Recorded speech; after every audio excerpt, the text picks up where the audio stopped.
So on May 14th, 2022, I turned over $1 million on my Shopify store. You can see it on screen here. The thing is, this wasn't an overnight success. It took me about 18 months to get there. And today I want to share with you the exact strategy and the steps that I took to get it there. But who the heck am I? Well, my name's Brendan and I've been in e-commerce for around 10 years. But most of that time has been spent working for other people. I've been lucky enough to work for some global brands, some turning over $100 million a year. And my role in those companies has been head of e-commerce. But that was always working for someone else. And I wanted to put my skills to the test to see whether or not I could grow my own business. So I decided to start a side hustle to try and replace the income that I was making while working for someone else. Now, before I share that story, I want to ask you a favor. Could you please like this channel? Could you like the video? And could you comment down below if you found this useful? I'm going to be dropping videos just like this really regularly to help you up your game in e-commerce and share with you the journey that I'm on to continue to grow my e-commerce businesses. So in 2019, while I was working at Superdry as a head of e-commerce, I decided to get this ball rolling. So I decided to start an AliExpress import business. I imported AirPod cases. At that time, Apple AirPods were just taking off and no one was selling AirPod cases. So I decided to jump on a trend and sell these on eBay. It actually went really well. We ended up selling like 100 a day. It was doing really well. The problem was this trend took off so quickly that everyone else decided to jump on it. And within about 3 months, we were only making about $1 per unit, and it just really wasn't worth it, and it wasn't gonna make me rich anytime soon. So I pivoted and launched a Shopify store. Now I expanded the products on that store just from AirPod cases to other things, and I started to do drop shipping. So I was drop shipping directly out of China using AliExpress. Now this went okay, and we're making about $1,000 to $2,000 a month. And that was nice, a nice little side income that we had, but it wasn't gonna get me to replace the income in my full-time job. So I decided to sell that store. I went over to flipper.com, which is a store that helps you sell your online businesses or your e-commerce websites or your Amazon businesses. And I listed my dropshipping store there for sale. I ended up selling it within about a month and I made another $2,000 off that store. So I had a little bit of cash now in my pocket from my eBay business, from selling the AirPods, from my dropshipping business. So I decided I want to go a little bit bigger. So I had a decision to make. Did I want to buy a business that someone had already started, or would I start a brand from scratch? Now, time was of the essence. I wanted to do this as quick as possible. Now, if I decided to build a brand from scratch, I'd be investing my time in building that up, whereas I wanted to invest my money in building something up. So it fast-tracked me to get me to where I wanted to get to. So I decided to buy a business off Flipper. The store I chose was in reasonable shape and the previous owner had done a pretty good job of setting it up. It was doing around $4,000 to $6,000 a month already, but it had a really tight profit margin. So I was able to buy that store for $9,000. The store I purchased was called Fight Gear Direct. We sold boxing gloves and boxing equipment into Australia only. It was a pretty niche store, but it shipped well-known products such as Adidas and Fairtex and Punch, products that professional boxers used if they wanted to up their fight game. So I got to work. I needed to get more website visitors to the store, and the quickest way to get website visitors was by paying for them. And I decided to pay for them using Google Ads. Now this is a little bit different to what most people do, and they choose Facebook or Instagram ads. The reason I chose Google Ads was Google is a high intent channel. And what I mean by that is, if someone is placing a search, it means they have an intent to search for the thing that they're searching for, okay? And usually it's to buy it. So what I wanted to do was I wanted to put my ads in front of people that had an intent to buy it. If we compare this to Facebook, we are often showing ads to people who aren't in a buying mindset. Whereas in Google Ads, they are in a buying mindset and they are more likely to buy. So that's why I focused on Google Ads. So we got Google Ads started, we started a smart shopping campaign, and we started showing our products in search results. And you know what happened? Our revenue increased. We went from our $4,000 to $6,000 a month. The next month after buying the store, we did $15,000. We tripled the revenue just in 1 month. That was amazing.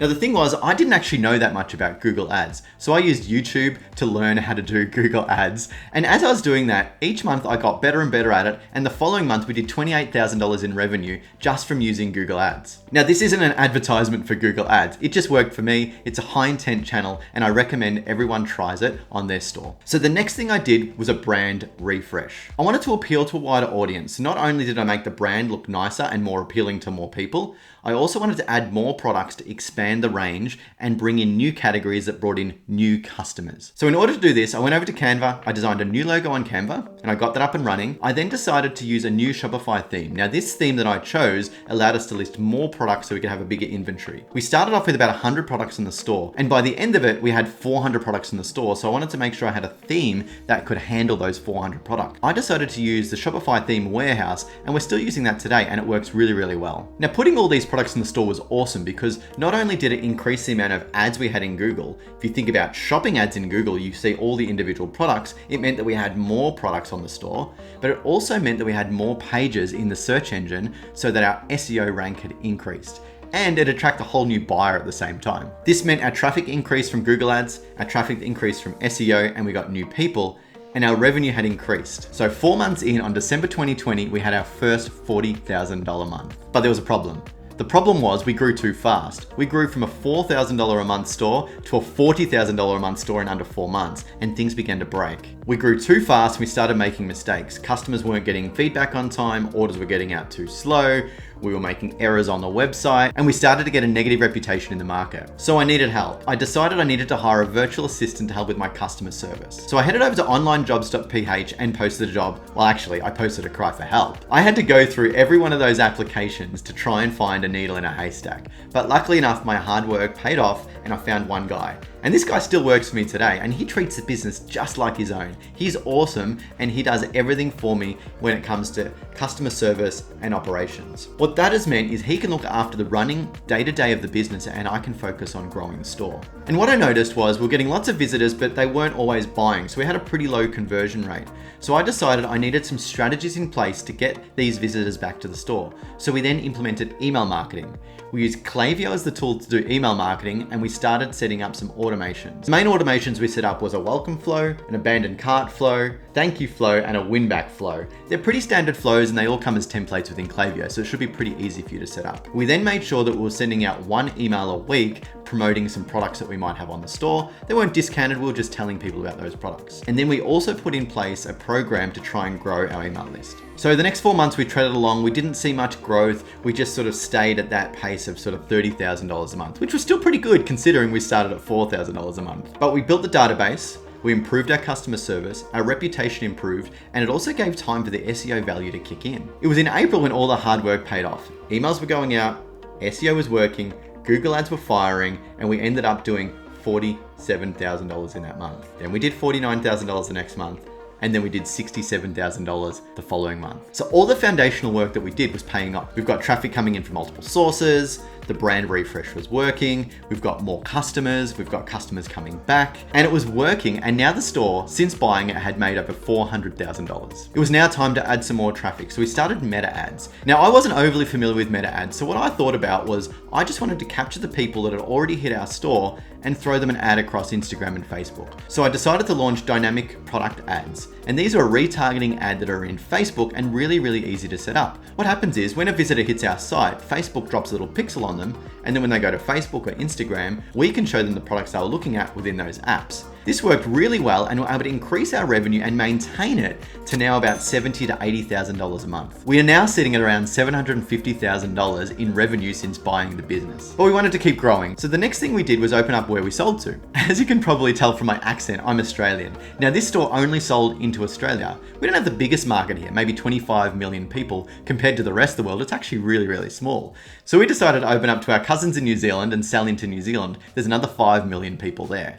We also decided to start selling on marketplaces. So we listed on eBay, Amazon, and some local marketplaces we have here. That added an additional $10,000 a month. And then it happened. On May 14th, 2022, we had made $1 million since buying the store. We bought the store for $9,000 and it had just turned over $1 million. This was just 18 months since we purchased it. But as you can tell from my story, this didn't happen overnight.